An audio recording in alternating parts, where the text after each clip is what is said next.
Hello guys, welcome to SM channel. இன்னைக்கு நம்ம சேனல்ல கார்ன் கட்லெட் எப்படி பண்ணலான்னு பார்க்கலாம். இதுக்கு நான் ஒரு 3 to 4 ஸ்வீட் கார்ன் எடுத்திருக்கேன். உங்களுக்கு எவ்வளோ வேணுமோ எடுத்துக்கோங்க. ஓகே. இத நல்லா தோல்லாம் நீக்கி எடுத்துக்கோங்க. அப்புறம் 1 கப் ஆஃப் கடலைப்பருப்பை ஒரு 45 மினிட்ஸ் ஊற வச்சு எடுத்துக்கோங்க. ஓகே. இந்த உரிச்ச கார்னை ஒரு இட்லி குக்கரில் வச்சு ஒரு 10 மினிட்ஸ் வேக வச்சுக்கோங்க. வேக வச்சதுக்கப்புறம் இத மாரி உரிச்சு எடுத்துட்டு ஒரு மிக்ஸி ஜார்ல ஆட் பண்ணிட்டு நல்லா மசிச்சுக்கோங்க. ஓகே. அதுக்கப்புறம் கடலை பருப்பையும் நல்லா மசிச்சு எடுத்துக்கோங்க. நல்லா கிரைண்ட் பண்ணிக்கோங்க. கிரைண்ட் பண்ணிட்டு 2த்தையும் ஒண்ணா சேர்த்து மிக்ஸ் பண்ணிக்கோங்க. மிக்ஸ் பண்ணதுக்கப்புறம் இது கூட கட் பண்ணி வச்சிருக்கிற onion, okay, and ginger and then garlic and then பச்சை மிளகாய் இது எல்லாத்தையும் ஒண்ணா சேர்த்து மிக்ஸ் பண்ணிக்கோங்க.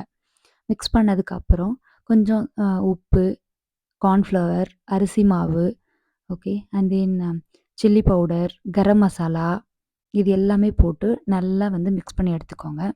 நல்லா மிக்ஸ் பண்ணதுக்கப்புறம் ஒரு கடாயில எண்ணெய் வச்சு காய வச்சுக்கோங்க. ஓகே. உங்களுக்கு என்ன ஷேப்பில் வேணுமோ அந்த மாதிரி நீங்கள் தட்டி வச்சுக்கோங்க. தட்டி வச்சுட்டு எண்ணெய் காஞ்சதுக்கப்புறம் அதில் போட்டு பொரிச்சு எடுங்க. ஓகே. நல்லா டீப் ஃப்ரை பண்ணுங்க. இந்த மாதிரி இருக்கணும் பார்க்க. ஓகே. நல்லா வெந்திருக்கும். ஓகே. என்ன ஷேப் வேணுமோ அந்த ஷேப்பில் நீங்கள் ட்ரை பண்ணிக்கலாம்.